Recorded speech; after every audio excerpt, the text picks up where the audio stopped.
16 வயதிலே படத்துடைய வெற்றியை தொடர்ந்து பார்த்தீங்கன்னா, இவர் வந்து சிகப்பு ரோஜாக்கள், கிழக்கே போகும் ரயில், நிறம் மாறாத பூக்கள், நிழல்கள், அலைகள் ஓய்வதில்லை, புதுமை பெண், மண் வாசனை, ஒரு கைதியின் டைரி, முதல் மரியாதை, கடலோர கவிதைகள், புது நெல்லு புது நாத்து, நாடோடி தென்றல், கிழக்கு சீமையிலே கருத்தமா, இந்த மாதிரி பெரிய ஹிட் படங்கள்லாம் தொடர்ந்து கொடுக்குறாருங்க. தொடர்ந்து இவர் வந்து பார்த்தீங்கன்னா மண் சார்ந்த படங்கள் மட்டும்தான் எடுக்கிறாரு. அதாவது பார்த்தீங்கன்னா கிராமத்து படங்கள் மட்டும்தான் எடுக்கிறாரு அப்படிங்கிற மாதிரி இவர் மேலே அதிக டாக் இருந்தது.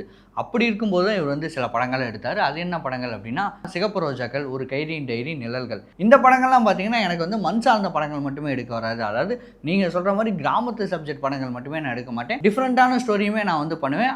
அந்த படமே உங்களுக்கு பிடிச்ச மாதிரியும் பண்ணுவேன் அப்படிங்கிற மாதிரி எடுக்கப்பட்ட படங்கள் தான் இது. அண்ட் இதுலேயுமே சில படங்கள் ஹிட் ஆச்சு, சில படங்கள் தோல்வியாச்சு. குறிப்பிட்டு சொல்லணும்னா நிழல்கள் படம் வந்து சரியாக போகல.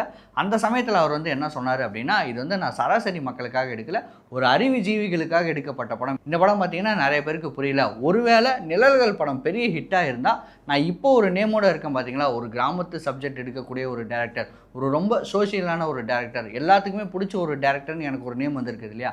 இந்த நேம் வராமல் கூட எனக்கு வந்து போயிருக்கும். காரணம் என்னென்னா, ஒருவேளை நிழல்கள் படம் பெரிய ஹிட்டாக இருந்தால் நான் தொடர்ந்து அந்த மாதிரி படங்கள் மட்டும்தான் எடுத்திருப்பேன். ஏன்னா எனக்கு பேக்கப்பே நிறைய கதைகள் அந்த மாதிரி இருந்தது. நிழல்கள் படமே நான் ரொம்ப விரும்பி எடுத்தேன். அந்த படம் சரியாக போகாதனால சரி ஓகே, இந்த படம் வந்து மக்களுக்கு பிடிக்கல, அதாவது மக்களுக்கு வந்து புரியல, அப்போ நம்ம வந்து வெகுஜனங்களுக்கு புரிகிற மாதிரி நார்மலான ஒரு கதைகளே நம்ம வந்து எடுக்கலாங்கிற மாதிரி நார்மலான படங்களாக தொடர்ந்து எடுக்க ஆரம்பித்தேன். ஒருவேளை நிழல்கள் படம் ஹிட்டாக இருந்தால் நான் வந்து பெரிய ஒரு அறிவுஜீவிகளுக்கான ஒரு டேரக்டராக இருந்திருப்பேன் அப்படிங்கிற மாதிரி அவருமே சொல்லியிருந்தார் ஒரு இன்டர்வியூவில்.